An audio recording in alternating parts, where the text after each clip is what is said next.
દોસ્તો, એક આજે સુંદર નાની સી કવિતા સાથે સમજ લઈને આવી છું.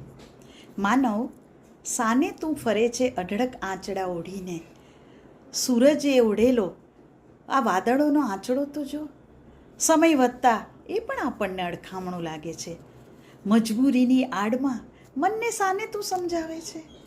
બધા જ આંચડાની પાછળ એક અજીબ શું અંધારું છે, એ ક્યારેક તો તને ડરાવે છે.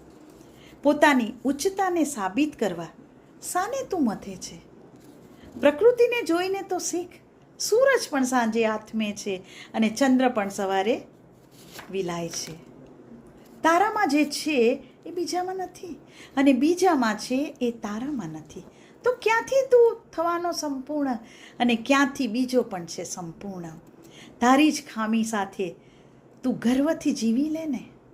જો ખામી સુધારી શકાય તો સુધારી લે, એ જ તારી માનવતા છે અને નમાન એને તારી ઉચ્ચતા. નહીં જરૂર રહે હવે કોઈ પણ આંચડાની, બસ ખુલ્લું છે ઉડવાને આકાશ, ખુલ્લું છે આ મન, બસ ઉડી લે અને મન ભરીને જીવી લે, જીવી લે. નમસ્તે.